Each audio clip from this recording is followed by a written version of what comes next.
Students moving forward, हमने structure discuss किया unit cell का। अब हम स्ट्रक्चर डिस्कस करेंगे मेटेलिक सॉलिड्स का, कि मेटेलिक सॉलिड्स में पैकिंग अरेंजमेंट कैसे होती है और मैं ये टर्म क्यों यूज़ कर रही हूँ। मेटल्स के अंदर हम एटम्स को सफेयर्स की फॉर्म में लेते हैं जब हमने उनका स्ट्रक्चर डिस्कस करना होता है या स्टडी करना होता है। Structures of metal is best explained when atoms are packed together. Spherical atoms lattice are closely packed in a lattice in order to have minimum voids or minimum spaces between them। कहने का मतलब ये है कि metal atoms एक दूसरे को इस तरह से अरेंज करते हैं कि उनके दरमियान मिनिमम स्पेसेस हों, मिनिमम वॉइड्स हों। अब आप दो तरह की पैकिंग देख सकते हैं, एक थोड़ी लूज पैकिंग है जिसको ओपन पैकिंग बोलते हैं, और एक ज़रा क्लोज पैकिंग है जिसमें ज़रा वॉइड्स का साइज ओपन पैकिंग की निस्बत कम है। अब जो सेकेंड पे आपको पैकिंग नज़र आ रही है वो क्लोज पैकिंग है। क्लोज पैकिंग में दो और पॉसिबिलिटीज आती हैं। वो क्या कि अगर क्लोज पैकिंग में फर्स्ट लेयर पे सेकंड लेयर प्रेजेंट है तो सेकंड लेयर की प्रेजेंस की वजह से दो तरह के वॉइड्स जनरेट होंगे। वो कैसे? फिगर में आप देख सकते हैं कि एक टेट्राहीड्रल होल है, एक होल टेट्राहीड्रल है, जबकि दूसरा होल ऑक्टाहीड्रल है, यानी कि ऑक्टाहीड्रल शेप है उसकी। अब सेकंड लेयर के ऊपर जब हम थर्ड लेयर डालेंगे तो उधर दो पॉसिबिलिटीज आएंगी। वो कैसी? कि अगर टेट्राहीड्रल होल्स कवर हो रहे हैं तो अगर टेट्राहीड्रल होल्स कवर होंगे तो जो थर्ड लेयर होगी वो एग्जैक्टली वैसी होगी जैसी फर्स्ट लेयर होगी, और अगर हम ऑक्टाहीड्रल होल्स कवर करेंगे तो थर्ड लेयर डिफरेंट होगी as compared to that of first layer. As a result दो अरेंजमेंट्स आएंगी जिनको हम बोलते हैं हेक्सागोनल क्लोज पैकिंग और क्यूबिक क्लोज पैकिंग।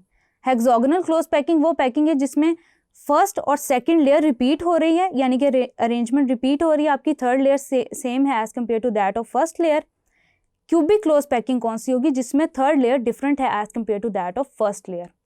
तो इस अरेंजमेंट को हम ए बी या 1-to-1-2 अरेंजमेंट बोलते हैं इन the case of hexagonal close packing, और क्यूबिक क्लोज पैकिंग हम बोलते हैं इन the case of ABC arrangement या 1-to-3 arrangement. Factors that affect the shape of a ionic solid. कुछ फैक्टर्स हैं स्टूडेंट्स जो अफेक्ट करते हैं शेप ऑफ आयनिक सॉलिड को। आयनिक सॉलिड वो सॉलिड्स होते हैं जो कि as a result of electrostatic force of attraction बनते हैं बिटवीन केटायंस एंड एनायंस, यानी कि as a result of transfer of electrons बनते हैं, जैसे सोडियम क्लोराइड हो गया। Cubic structure of NaCl is held through strong electrostatic forces of attraction. अब होता ये कि जब सोडियम आयंस और chloride ions transfer of electrons करके सॉलिड सोडियम क्लोराइड बनाते हैं तो एनर्जी रिलीज होती है जिसको हम लैटिस एनर्जी भी कह सकते हैं, जो कि एक्सोथर्मिक होती है।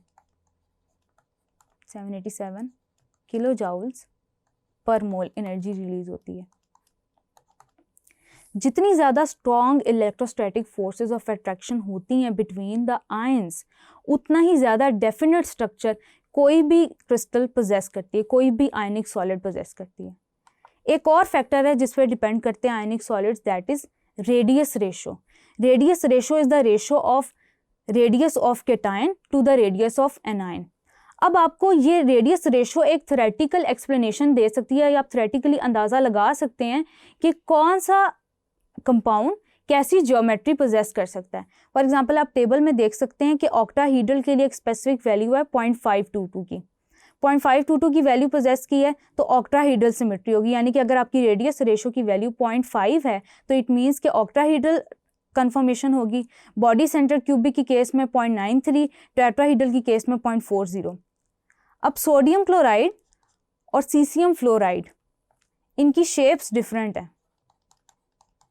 और वो क्यों डिफरेंट है? क्योंकि इनकी रेडियस रेशो डिफरेंट है। यानी कि ये भी पॉसिबिलिटी है कि अगर आपकी रेडियस रेशो की वैल्यू सेम है तो कन्फर्मेशंस भी सेम हो, यानी कि शेप भी क्रिस्टल की सेम हो। Radius ratio for example greater than 0.732 will result in cubic structure, tetrahedral structure when radius ratio is between 0.22 and 0.414 for example। इसी तरह एक और फैक्टर है जिस पे अफेक्ट कर रही होती है shape of ionic solid, that is poor conductivity. Ionic crystal students याद रखिएगा कि अपनी सॉलिड स्टेट में पुअर कंडक्टर होते हैं इलेक्ट्रिसिटी के। ये इलेक्ट्रिसिटी कंडक्ट करते हैं जब ये अपनी आयनिक फॉर्म में या मोल्टन फॉर्म में एग्जिस्ट करते हैं। फॉर एग्जांपल NaCl को हम जैसे ही वाटर में डालते हैं, क्योंकि वाटर का डाइलेक्ट्रिक कांस्टेंट काफ़ी ज़्यादा है, वो फ़ौरन से सोडियम और क्लोराइड आयंस का जो इंटरेक्शन होता है उसे ब्रेक करते हैं और सोडियम और क्लोराइड मॉलिक्यूल्स को सराउंड करते हैं।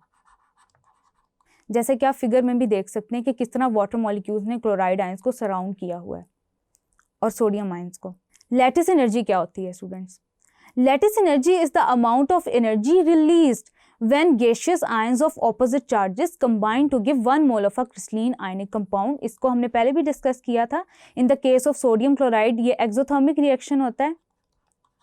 एक्सोथर्मिक रिएक्शन वो वाला रिएक्शन होता है जिसमें गैशियस आयंस मिल के कंपाउंड बना रहे हैं, तो as a result energy evolve होती है which leads to the exothermic reaction.